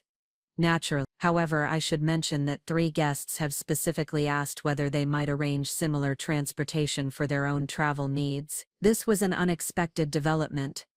Commercial inquiries, preliminary wealthy individuals who travel frequently between continents and are always seeking more efficient options. Please take their contact information. I may be able to provide more details about future availability. As the afternoon progressed, I received regular updates from Marcus about the growing industry interest in our technology, along with increasingly frantic messages from the Walsh family as they navigated delayed flights and international travel complications. Brandon's latest message read, "Flight delayed again, won't arrive until 8 p.m. Mother wants to schedule dinner meeting immediately upon arrival." I responded simply, "I'll be available when you're ready to talk." At 7 o'clock I was enjoying aperitifs in the hotel's piano bar when Henry approached my table with his characteristic diplomatic smile. "Dr. Thompson, The Walsh party has arrived and is currently checking in. Mr. Walsh has asked whether you might be available for a brief conversation this evening. Please let them know I'm in the piano bar when they're ready. 20 minutes later, Brandon appeared in the doorway, scanning the room until he spotted me at my corner table. He looked exhausted from 36 hours of travel complications, his usually pristine appearance slightly disheveled. When he approached my table, his expression carried a mixture of relief, frustration, and something I'd never seen before, genuine uncertainty. "Rachel," he said, settling into the chair across from me, "thank you for agreeing to meet tonight. You look tired, Brandon. How was your extended stay in Denver?" "Challenging, very challenging." He signaled the waitress for a drink before continuing. "We need to talk about what happened yesterday." "Which part? The part where you left me stranded at an airport shuttle stop, or the part where I arrived in Switzerland before you despite having no advance notice of travel arrangements?" "Both, I suppose." Brandon's drink arrived, and he took a substantial sip before meeting my eyes. "Rachel, I owe you an apology. The family made some incorrect assumptions about your project development, and we handled the travel situation poorly." "Incorrect assumptions such as assuming your aircraft work was still in early development phases rather than operational capability. And if you'd known I had operational hypersonic aircraft technology, would you have left me stranded at the airport?" Brandon had the grace to look embarrassed. "No, obviously not." "So the apology is for underestimating my capabilities, not for the deliberate cruelty of abandoning your wife as punishment for refusing to surrender my intellectual property." "It wasn't meant as punishment." "What was it meant as, Brand?" He stared into his drink for several moments before responding. "It was meant to demonstrate that family decisions take precedence over individual preferences." "And how did that work out for you?" "Not well. Obvious." I leaned back in my chair, studying my husband's face in the soft lighting of the piano bar. "Brandon, in 6 years of marriage, have you ever known me to bluff about technical capabilities?" "No." "Have you ever known me to exaggerate my professional achievements?" "No." "Then why did you assume I was overstating the significance of my aircraft project?" Brandon's expression shifted to something approaching honesty. "Because if you really had developed technology that advanced, it would change everything about our business planning and family financial structure." And that possibility was threatening to the Walsh family's sense of control? Yes. It was the first completely honest answer he'd given me in months. "Brandon, where does that leave us now?" "Mother wants to discuss partnership opportunities. She thinks Horizon Aerospace could complement Walsh Resort's luxury travel services." "And what do you think?" Brandon finished his drink and signaled for another before answering. "I think my wife just demonstrated capabilities that none of us understood, using resources we didn't know existed, to accomplish something we thought was impossible. And I think our marriage is probably in serious trouble." The honesty was unexpected, and in its way, refreshing. "Why do you think our marriage is in trouble?" "Because I've spent 3 years treating your professional work as a hobby that should serve our family business interests." "And because you've apparently spent 3 years developing technology that makes you completely independent of anything the Walsh family can offer." I considered his words carefully. "Those are accurate observations. Rachel, can I ask you something directly?" "Please." "If the roles were reversed, if I had left you stranded somewhere, and dismissed your achievements the way we dismissed yours, would you forgive me?" I thought about the question seriously, appreciating that he was finally engaging with the reality of our situation rather than attempting to manage or manipulate it. "I don't know, Brand." "But I know that forgiveness would require understanding why it happened, and confidence that it wouldn't happen again." "And do you have that confidence?" "Not yet." Brandon nodded slowly, as if he'd expected that answer. "Mother wants to meet with you tomorrow morning to discuss business opportunities." "And what do you want?" "I want to understand how I managed to be married to someone for 6 years without recognizing who she really was." For the first time since our conversation began, I felt a flicker of something that might have been hope. "That's a good question, Brandon. I'd like to understand that too." We sat in comfortable silence for several minutes, listening to the piano player work through a collection of jazz standards, while other hotel guests conversed quietly at nearby tables. Finally, Brandon spoke again. "Rachel, regardless of what happens with our marriage, I want you to know that what you accomplished yesterday was extraordinary. The family should have recognized your achievements years ago. Thank you. Can I ask how long you've been planning to prove us wrong this dramatically? I wasn't planning to prove you wrong.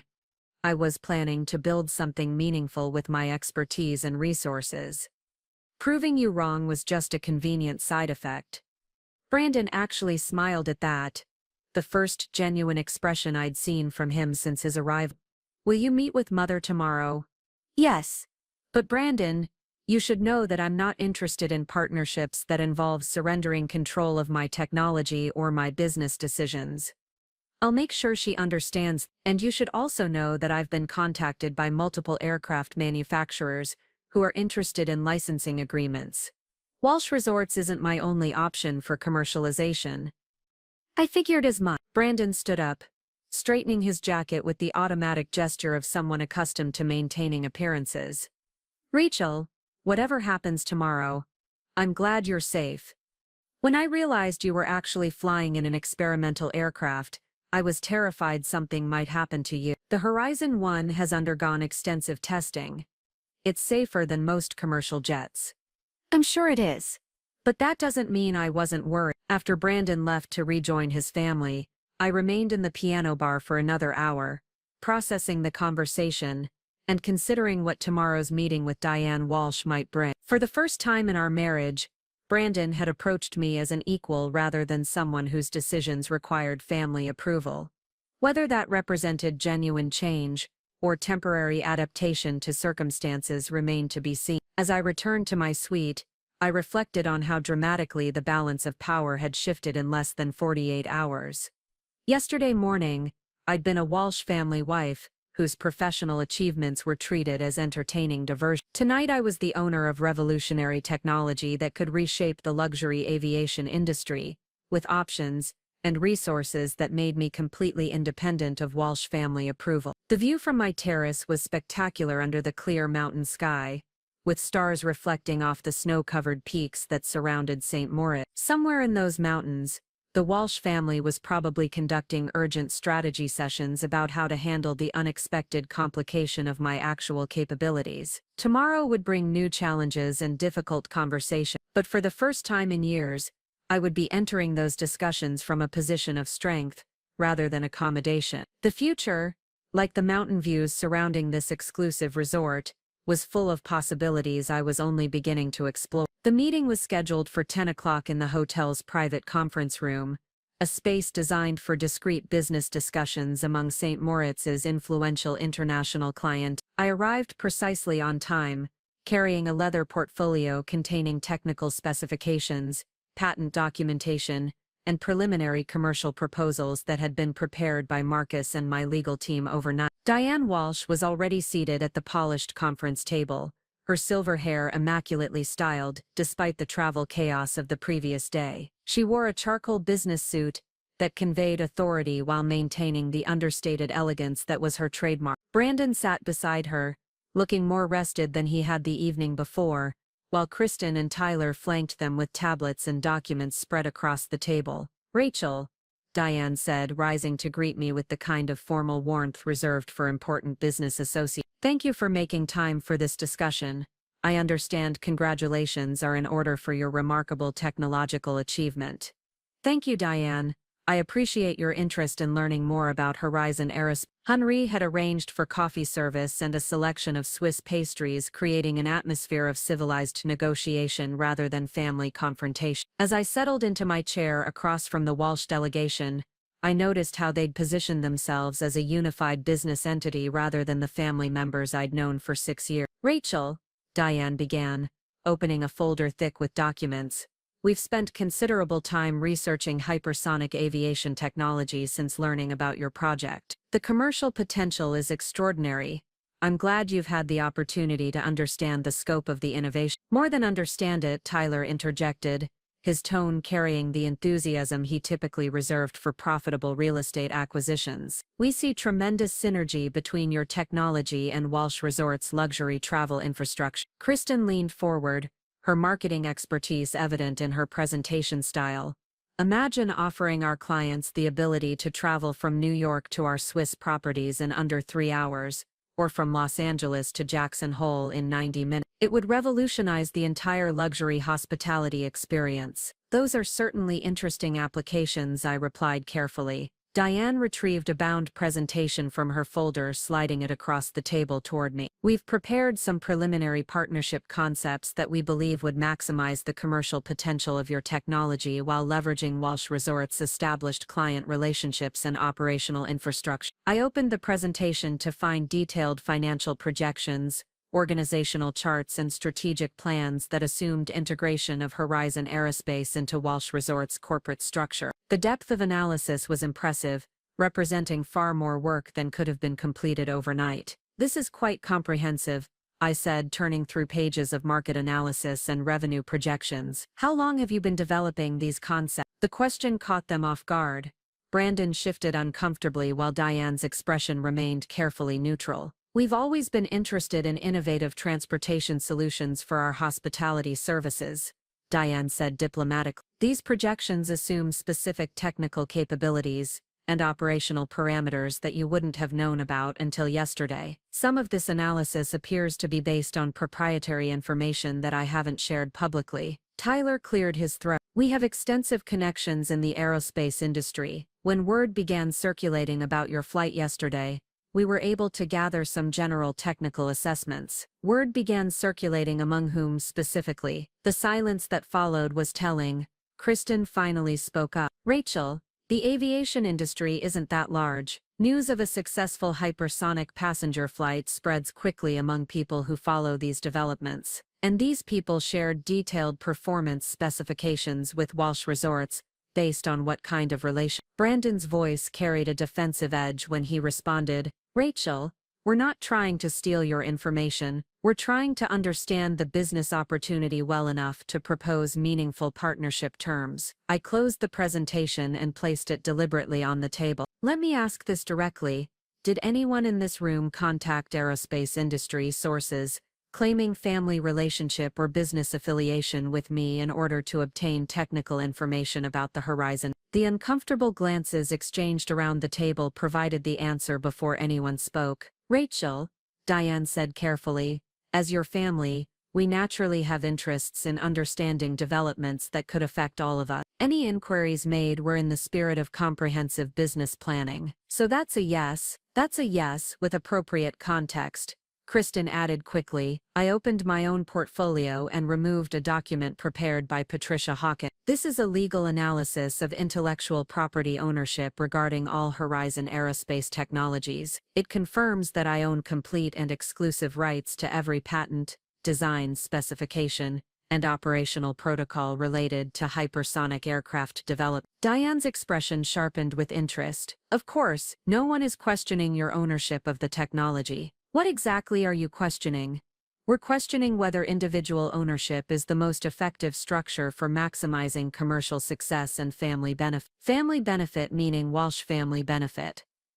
Rachel, Brandon said, his tone shifting to something that resembled his earlier honesty, you're technically family, your success benefits all of us, just as our success benefits you, except that my success was developed independently using my own resources and expertise, while your success has been built on family assets and shared investment. Tyler leaned back in his chair, his expression carrying the kind of calculated patience I'd seen him use during property negotiations. Rachel, let's approach this pragmatically. You have revolutionary technology but limited infrastructure for commercial implementation. We have established client relationships and operational capabilities, but no access to next-generation transportation technology. Partnership makes sense for both parties. What specific partnership terms are you proposing? Diane smiled with the confidence of someone accustomed to successful negotiations. We're proposing that Horizon Aerospace become a wholly owned subsidiary of Walsh Resorts,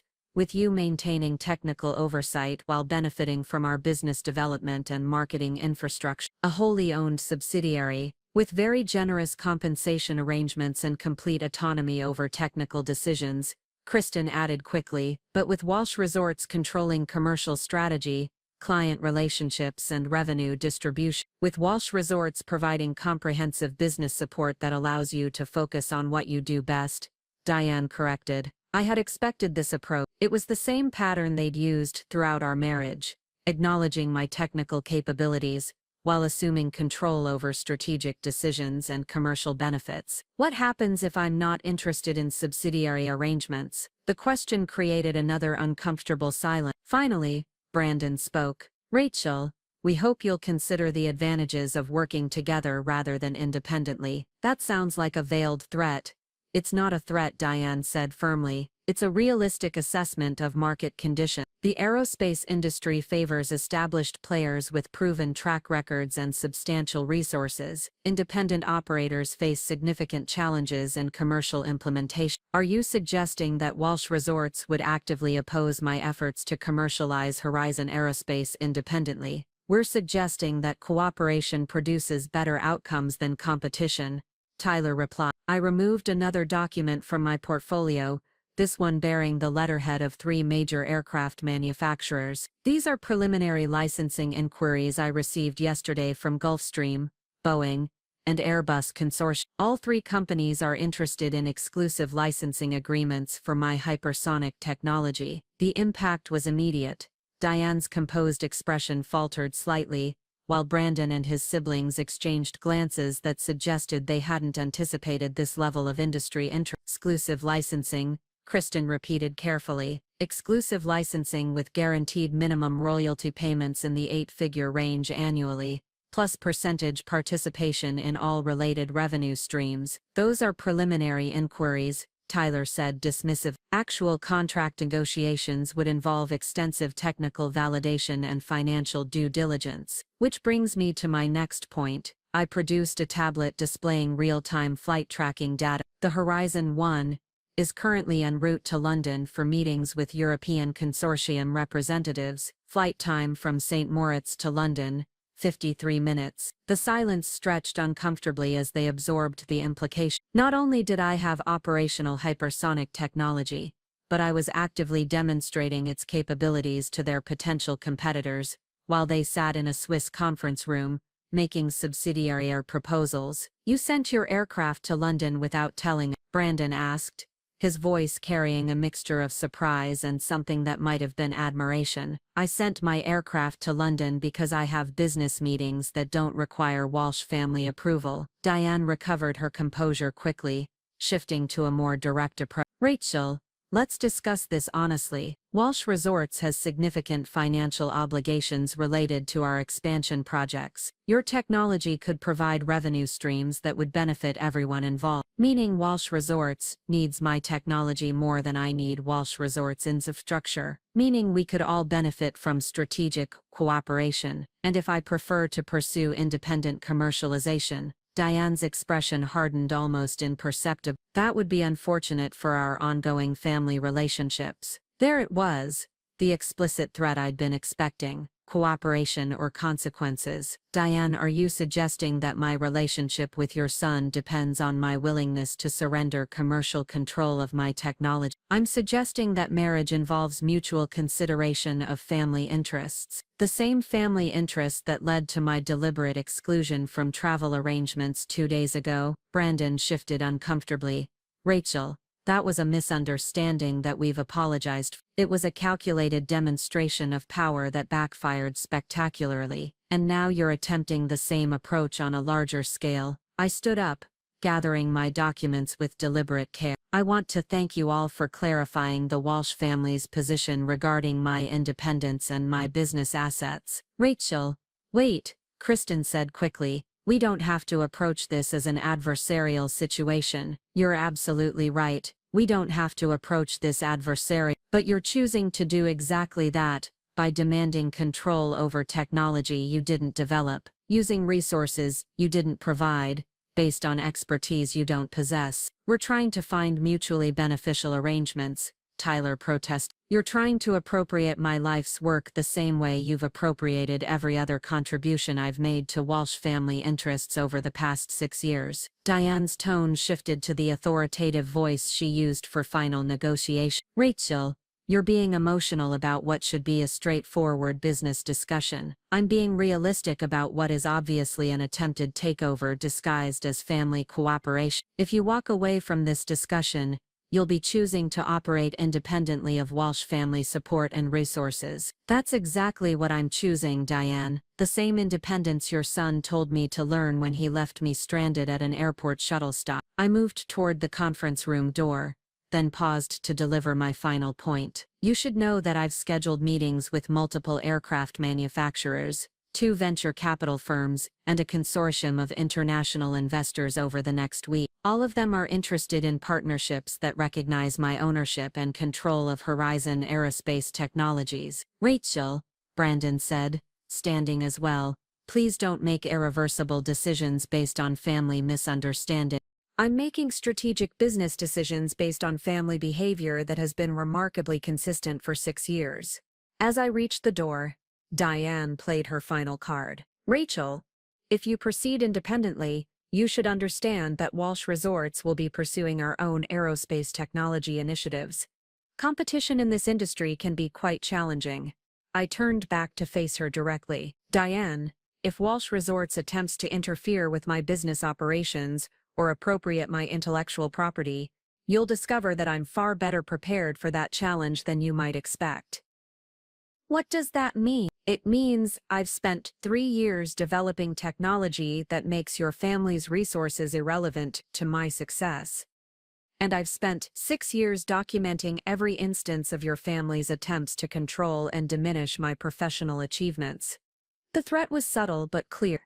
They could attempt business interference, but I had both the resources and the documentation to respond decisively. I left the conference room and walked directly to the hotel's business center, where I'd arranged secure communication with Marcus and Patricia for immediate strategy session. The Walsh family's response had been even more aggressive than I'd anticipated, confirming that their interest was purely exploitative rather than collaborative.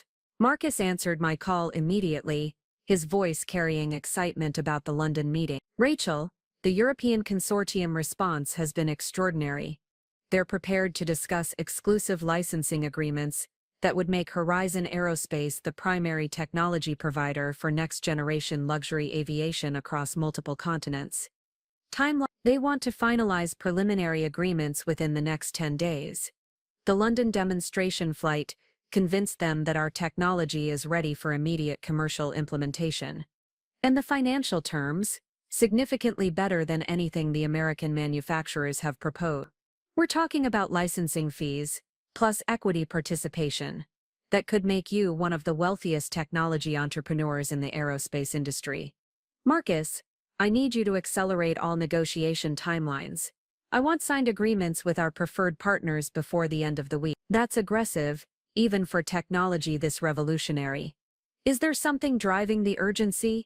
The Walsh family just attempted to demand control of Horizon Aerospace as a condition of maintaining family relationship. They've also threatened business interference if I proceed independently. Are they serious about interference? Serious enough that I want legal protection in place before they can develop whatever strategy they're planning. I'll contact all potential partners immediately and explain that we're moving to expedited negotiations due to competitive pressures. Most companies understand that revolutionary technology attracts aggressive acquisition attempts. My call with Patricia was equally productive. She'd been monitoring the morning's developments through secure communication channels I'd established before the meeting. Rachel, I recorded the entire conference room conversation through the audio system you activated before entering the meeting. Every threat and attempted coercion is documented.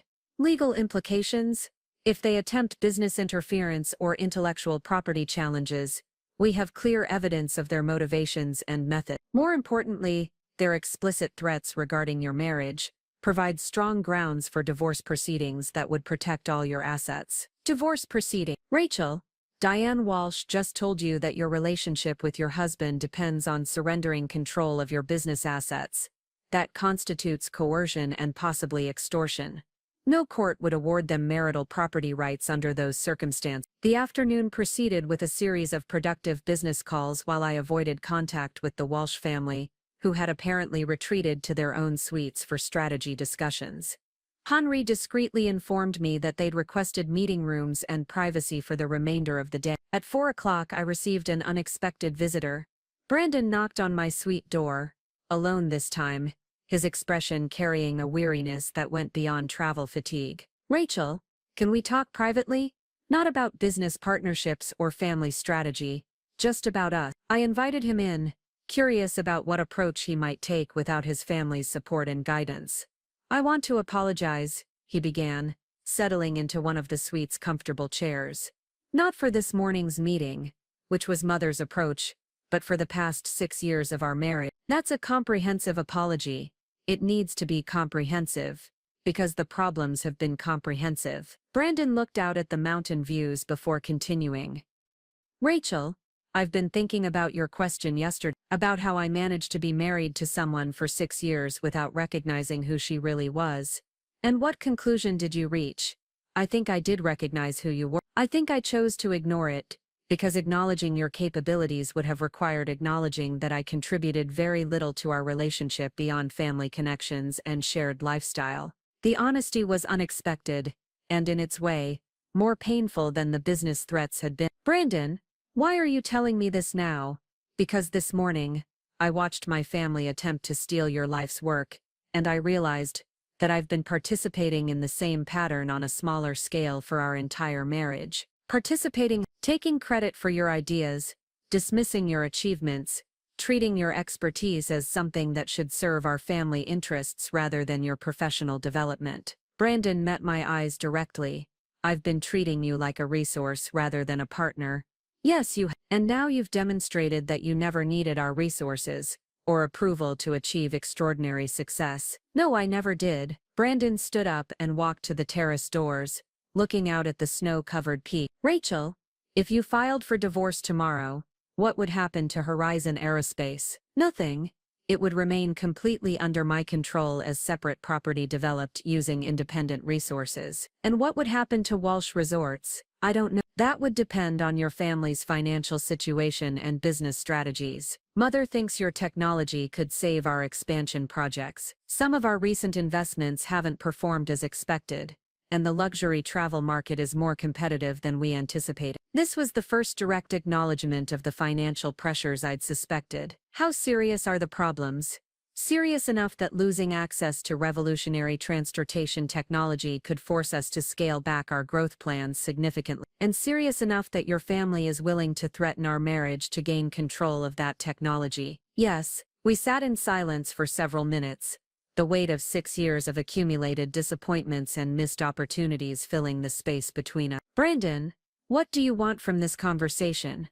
"I want to understand whether there's any possibility of saving our marriage without destroying your independence." "What would that look like?" "I don't know.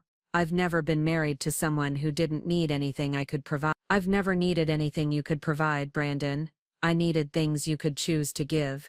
Respect, support, recognition, partnership. You chose to provide lifestyle and status instead. And now you don't need lifestyle or status from the Walsh family." "Now I don't need anything from the Walsh family." Brandon returned to his chair, his expression carrying a sadness that seemed genuine. "Rachel, do you think it's possible for people to change fundamental relationship patterns?" "I think it's possible for people to want to change. Whether they can actually do it depends on their willingness to give up the advantages that made the old patterns appealing." "What advantages would I have to give up?" "The advantage of being married to someone whose achievements enhance your status without threatening your ego. The advantage of having access to technical expertise without acknowledging professional equality. The advantage of family loyalty that prioritizes Walsh interests over individual integrity. Those are significant advantages." "Yes, they are. And our marriage has been structured to provide them to you,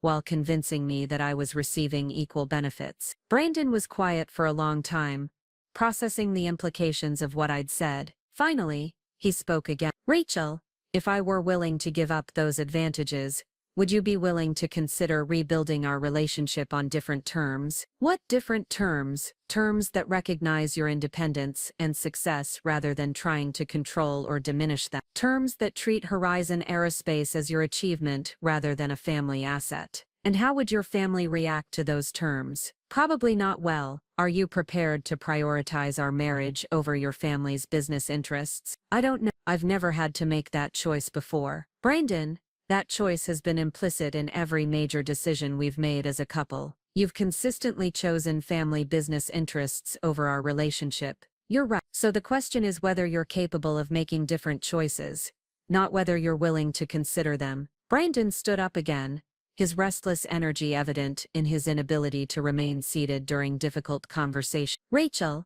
what would happen if I chose to support your independence completely, even if it meant opposing my family's attempts to control your business? I don't know. We've never tried that approach. Would you be willing to try it? I considered the question carefully, studying Brandon's face for signs of the manipulation I'd learned to recognize over 6 years of marriage. Instead, I saw exhaustion, genuine uncertainty, and what might have been the beginning of actual self-awareness. Brandon, I'm willing to see what happens if you consistently choose our relationship over your family's control strategies, but I'm not willing to compromise my business independence or professional integrity while we figure that out. I understand. I'm not willing to tolerate any family interference with Horizon Aerospace operations or attempts to pressure me through threats about our marriage. What if I can't prevent family interference? Then you'll need to decide whether you're married to me or to Walsh family business interests. Brandon nodded slowly, as if he'd expected that answer. Rachel, regardless of what happens between us, I want you to know that what you've accomplished is extraordinary. You deserved recognition and support from your family, and I'm sorry you didn't receive them. Thank you. Can I ask you something? Of course. When you were developing the Horizon 1, did you ever imagine using it to prove us wrong this dramatically? No, Brand. I imagined using it to prove myself right. Proving you wrong was just a necessary side effect. After Brandon left, I stood on my suite's terrace watching the lights of St. Moritz begin to twinkle in the gathering dusk. Tomorrow would bring new challenges as I continued negotiations with potential partners, while managing whatever strategy the Walsh family developed in response to my refusal to surrender control of my technology. The Horizon 1 had returned from London with confirmations that European interest in licensing agreements was even stronger than Marcus had projected. Within a week I would likely have international contracts that would make Walsh family approval irrelevant to my success. The question was whether Brandon was capable of the fundamental changes he claimed to want, or whether 6 years of ingrained patterns would ultimately prove stronger than his expressed desire for a different kind of relationship. Either way, I was no longer the stranded wife waiting for rescue at an airport shuttle stop. I was Dr. Rachel Thompson, owner of revolutionary technology that was reshaping the future of luxury aviation, with options and resources that made me completely independent of anyone's approval or control. The transformation was complete, and there was no going back. 3 days later, I stood in the Horizon Aerospace conference room in Boulder, surrounded by contracts that would reshape the future of luxury aviation. The European consortium had moved faster than anyone anticipated, finalizing licensing agreements that guaranteed Horizon Aerospace exclusive partnerships across multiple continents. Marcus spread the final documents across the polished table, his expression carrying the satisfaction of someone who had just negotiated deals that would change an entire industry. The numbers are extraordinary, Rachel, Marcus said, pointing to revenue projections that exceeded our most optimistic estimate. Between the European licensing fees, the Asian manufacturing partnerships, and the North American distribution agreements, Horizon Aerospace will generate more revenue in its first year than most aerospace companies achieve in a decade. And complete operational control remains with us. Complete control. They're licensing our technology, not acquiring our company. You maintain ownership of all patents, design specifications and future developments. Patricia Hawkins entered the conference room carrying additional documentation from our legal team. Rachel, I have updates on several fronts. First, the Walsh family's attorneys contacted me yesterday, requesting information about potential partnership opportunities with Horizon Aerospace. What kind of partnership opportunity? The same subsidiary arrangement they proposed in Switzerland, with slightly better financial terms. I declined to provide any technical specifications or operational details. Second item, Brandon filed a formal request for marriage counseling through a Denver family therapy practice. He's asking whether you'd be willing to participate in mediated discussions about your relationship. This development surprised me. What did you tell them? That any personal decisions would be made independently of business negotiations, and that Horizon Aerospace operations wouldn't be subject to marital property discussions regardless of counseling outcomes. Marcus looked up from the contracts with interest. Are you considering counseling? I'm considering whether Brandon is capable of the changes he claims to want. Professional mediation might provide clarity about that. And if he's not capable of those changes, then I'll proceed with divorce while maintaining complete control of my business assets. Patricia smiled with the confidence of someone who had structured legal protections to withstand any challenge. Either way, your position is secure. The documentation we've prepared makes it impossible for anyone to claim partnership rights to technology developed using your independent resources and expertise. Third item, Walsh Resorts announced yesterday that they're exploring strategic partnerships with transportation technology companies to enhance their luxury travel services. Their stock price recovered slightly on the news, but industry analysts are questioning whether they have the capital for major technology acquisitions. So they're trying to create the impression that they have alternatives to Horizon Aerospace, while simultaneously approaching us for partnership discussions. It's a common negotiation tactic, but not particularly effective when the other party holds all the leverage. The irony wasn't lost on me. 6 months ago, the Walsh family had treated my professional work as an interesting hobby that might occasionally benefit their business operation. Now they were publicly claiming interest in aerospace technology partnerships while privately begging for access to innovations they'd never bothered to understand or respect. My phone buzzed with a text message from Brandon.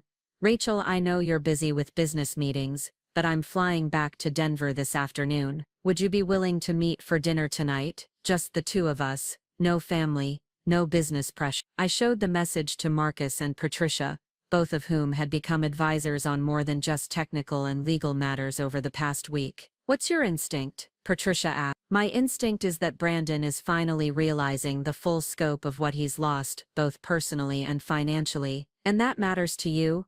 It matters that he's recognizing the reality of our situation. Whether it matters enough to rebuild our relationship depends on what he's actually prepared to change. Marcus packed the signed contracts into a secure case that would be delivered to our international partners within hours. Rachel, whatever you decide about your marriage, these agreements guarantee that your technology and your company remain completely independent. No one can touch what you've built. Thank you both for everything. Thank you for creating something extraordinary and having the courage to protect it from people who would have diminished its value. I agreed to meet Brandon for dinner at a quiet restaurant in downtown Denver, choosing a location that offered privacy without the formality of hotel dining rooms or the casual atmosphere that might minimize the seriousness of our conversation. When I arrived at Bistro Vendôme, Brandon was already seated at a corner table, studying the wine list with the kind of careful attention he typically reserved for important business decisions. He stood when he saw me approach, his expression carrying a nervousness I'd never seen before. Throughout our marriage, Brandon had always projected the easy confidence that came from knowing his position was secure, and his options were extensive. Tonight, he looked like someone who understood that his choices had consequences he couldn't control or manipulate. Rachel, thank you for coming. I wasn't sure you would. I'm here because you asked to meet without family interference or business pressure. I'm curious what that conversation looks like. Brandon waited for me to sit before returning to his own chair, a gesture of courtesy that seemed more genuine than the automatic manners he'd been taught by his upbringing. I've spent the last 3 days thinking about everything that's happened since Switzerland. What conclusions did you reach? That I've been married to an extraordinary woman for 6 years while consistently treating her as ordinary. And that I've lost any right to expect forgiveness or reconciliation. The admission was more direct than I'd expected. Brandon, what changed your perspective? Watching my family attempt to steal your life's work made me realize that I've been participating in the same theft on a smaller scale throughout our entire relationship. The only difference was that I convinced myself it was normal marriage compromise rather than systematic diminishment. And now I understand that you never needed to compromise anything. You had the capabilities and resources to achieve extraordinary success independently. I just prevented you from being recognized for it. The server approached to take our order, providing a brief interruption that allowed me to process Brandon's words. He seemed genuinely committed to honest self-assessment rather than strategic manipulation, but 6 years of experience had taught me to be cautious about accepting surface sincerity. Brandon, assuming you're being honest about recognizing these patterns, what are you prepared to do differently? I'm prepared to support your independence completely, even when it conflicts with Walsh family interests. I'm prepared to acknowledge your achievements publicly rather than allowing family members to diminish or appropriate them. And I'm prepared to rebuild our relationship as equals rather than maintaining the power imbalance that's defined our marriage. Those are significant commitments. They're commitments I should have made 6 years ago. What about your family's reaction to those commitments? Brandon's expression hardened with a resolve I'd never seen before. My family's reaction is their problem. I've spent 34 years prioritizing Walsh family approval over my own integrity, and it's cost me the most important relationship in my life. Are you prepared for the possibility that they'll withdraw financial support or exclude you from business operations? Rachel, you've just signed contracts that will make you wealthier than the entire Walsh family within 2 years. If I'm lucky enough that you're willing to rebuild our marriage, I won't need Walsh family financial support. The honesty was striking, but it also revealed something troubling. Brandon, are you interested in rebuilding our relationship because you love me, or because my success provides an alternative to family dependence? The question caught him off guard, and he spent several moments considering his response before speaking. That's a fair question, and I'm not sure I can answer it in a way that separates those motivations clearly. Try. I've loved you since the day we met, but I've also been attracted to what you could provide in terms of status, lifestyle, and professional capability. For 6 years, I convinced myself those things were compatible rather than recognizing that using you for what you could provide was inconsistent with loving you for who you are.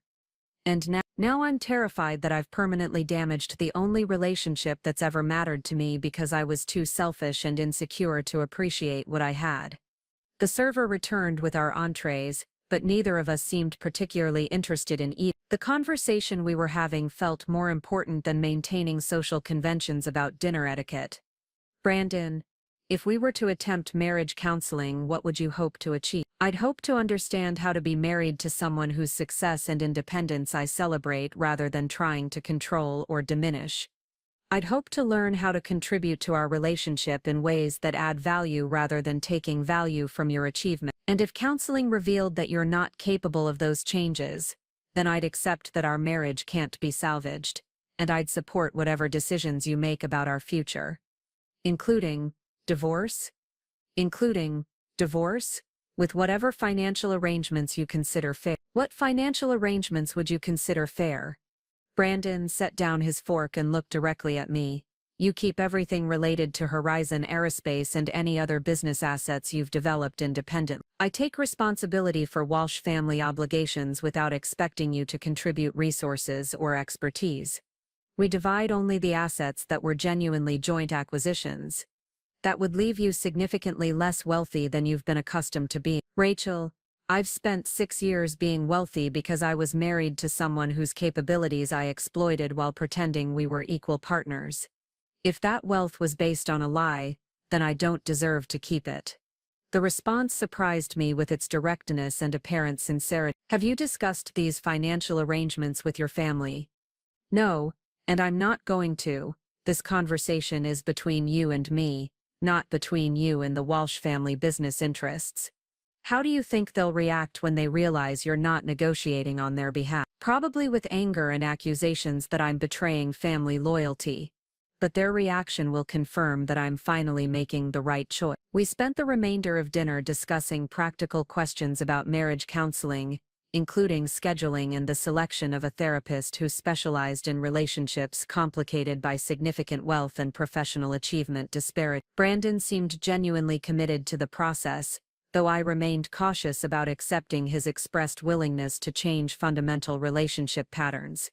As we prepared to leave the restaurant, Brandon asked a question that revealed the depth of his concern about our future. Rachel, Do you think it's possible for us to rebuild trust after 6 years of broken promises and missed opportunities? I think it's possible to build new trust based on new behavior. Whether that's enough to sustain a marriage depends on whether we discover that we actually like each other as equals rather than as the unbalanced partnership we've maintained. And if we discover that then we'll have clarity about ending our marriage respectfully rather than continuing patterns that diminish both of us. 2 weeks later, I sat in Sarah Chen's office for our fourth marriage counseling session, watching Brandon struggle to articulate his feelings about my growing international recognition as a technology entrepreneur. The European licensing agreements had generated significant media attention, with aviation industry publications featuring Horizon Aerospace as the company revolutionizing luxury travel. Several interviews had mentioned my marriage to Brandon Walsh, but only in passing, as context for my Colorado residence rather than as a defining characteristic of my identity. Brandon, Dr. Chen said gently, you seem uncomfortable with the way Rachel's success is being Can you help us understand what's troubling you? It's not that I'm uncomfortable with her success, Brandon replied carefully. It's that I'm uncomfortable with feeling irrelevant to that success. Can you elaborate on that feeling? For 6 years, I've defined my value in our relationship partly through what I could provide in terms of family connections, social status, and financial resources. Now Rachel has achieved recognition and wealth that exceed anything I could offer, and I'm struggling to understand what I contribute to our partnership. Dr. Chen turned to me. Rachel, how do you respond to Brandon's concern about contribution and relevance? I think Brandon is still approaching our relationship as a transaction, where each person provides value to the other, rather than as a partnership where we support each other's individual growth and achievements. What would a support-based partnership look like to you? It would look like celebrating each other's successes without needing to claim credit or control. It would look like contributing to each other's goals without expecting those contributions to define our individual work. It would look like being proud of each other, rather than competitive with each other. Brandon shifted uncomfortably in his chair. Rachel, I want to be proud of your achievements without feeling diminished by them. But I'm not sure I know how to do that. What makes you feel diminished? The knowledge that you never needed anything I thought I was providing. The realization that our entire relationship has been based on my misunderstanding of your capabilities and independence. Dr. Chen leaned forward slightly. Brandon, is it possible that Rachel did need things you were providing, but that those things weren't status or financial resources? What do you mean?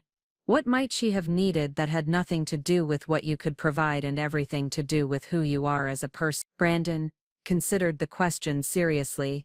Companionship, emotional support, partnership in building a life together. Rachel, is that accurate?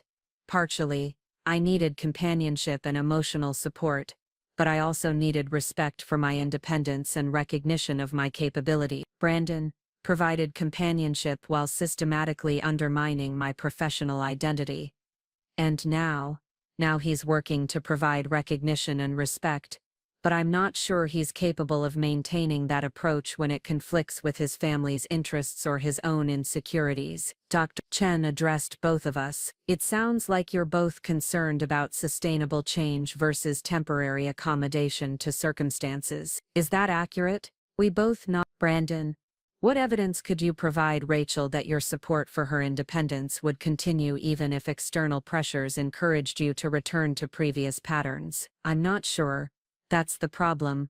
Everything I say sounds like promises, and I've broken promises before. Rachel, what would you need to see to believe that Brandon's changes are sustainable? Consistent behavior over time, particularly when supporting my independence costs him something he values, and evidence that he's developed genuine appreciation for my achievements rather than strategic accommodation to circumstances he can't control. What would that evidence look like? Active celebration of my success rather than passive acceptance, defending my independence when others challenge it, even when those others are his family members, contributing to my goals because he wants to see me succeed, not because he wants to maintain our relationship. Dr. Chen made notes while we spoke, occasionally asking clarifying questions about specific incidents from our marriage or current concerns about our future. The process was illuminating in ways I hadn't expected, revealing not just the problems in our relationship, but also the fundamental differences in how we approached partnership and mutual support. As our session ended, Chen provided homework assignments designed to help us practice new interaction patterns. For Brandon, the assignment was to identify 3 specific ways he could actively support my business goals without expecting recognition or benefit. For me, the assignment was to communicate clearly about my needs and boundaries rather than assuming Brandon should intuitively understand them. One final question for both of you, Dr. Chen said as we prepared to leave. If you discovered that rebuilding your marriage required giving up things that have been important to your individual identities, would you be willing to make those sacrifices? Brandon answered first, yes, if it meant building something honest and sustainable. Rach, I'm willing to sacrifice things that have been important to my identity as Brandon's wife. I'm not willing to sacrifice things that are important to my identity as Dr. Rachel Thompson. That's a crucial distinction, Dr. Chen observed, and one that will be important to explore as you continue this process. 6 months later, the Horizon 1 touched down at Denver International Airport, carrying me home from a successful tour of Asian manufacturing facilities, where our international partners were preparing to scale production of hypersonic civilian aircraft. As we taxied toward the private aviation terminal, I could see Brandon waiting near the arrival area, his expression carrying the kind of genuine excitement I'd learned to distinguish from performed enthusiasm. The transformation in our relationship had been gradual but consistent. Brandon had systematically demonstrated his commitment to supporting my independence, even when doing so required him to oppose his family's attempts to influence my business decisions. He'd celebrated each milestone in Horizon Aerospace's growth without attempting to claim partial credit,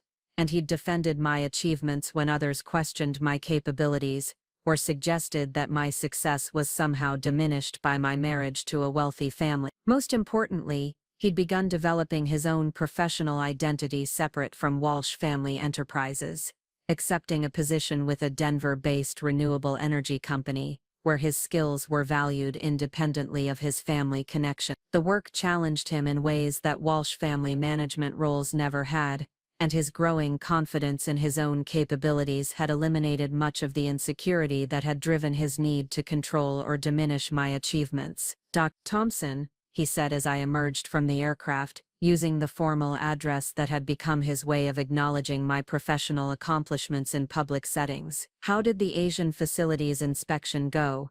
Extraordinarily well. Production capacity will exceed our projections by 30%. And quality control standards are exceptional, outstanding.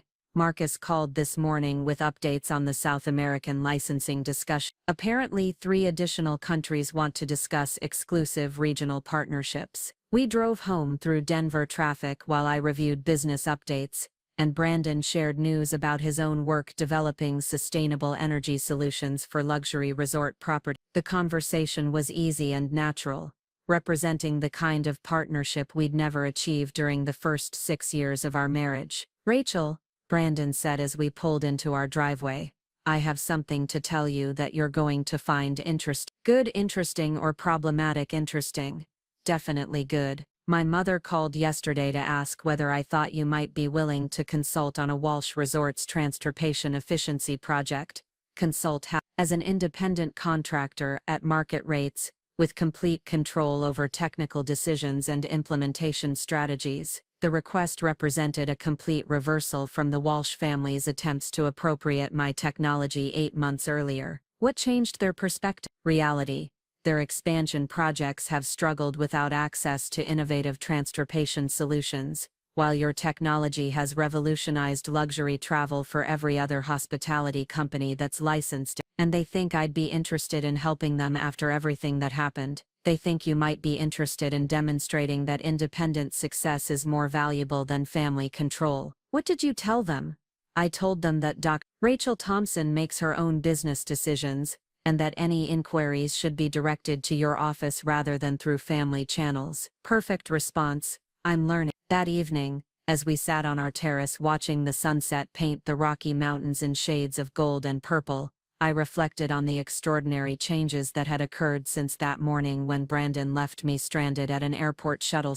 The deliberate cruelty that was meant to teach me dependence had instead revealed capabilities that made me completely independent. The humiliation that was designed to reduce my options had actually expanded them beyond anything I'd previously imagined. "Brandon," I said, pouring wine from a bottle we'd been saving for special occasions, "do you ever wonder what would have happened if you hadn't left me at the airport that morning? I think about it frequently. If we'd traveled to Switzerland together as originally planned, I would have continued taking your capabilities for granted while your family continued dismissing your achievements. And Horizon Aerospace would probably have remained a secret project that I never truly understood or appreciated. Do you regret the way things unfolded?" Brandon considered the question seriously, as he'd learned to do with all important discussions. "I regret the cruelty and the years of missed opportunity, but I don't regret that we eventually found our way to honest partnership. Even though it required you to give up the advantages you'd enjoyed for 6 years, Rachel,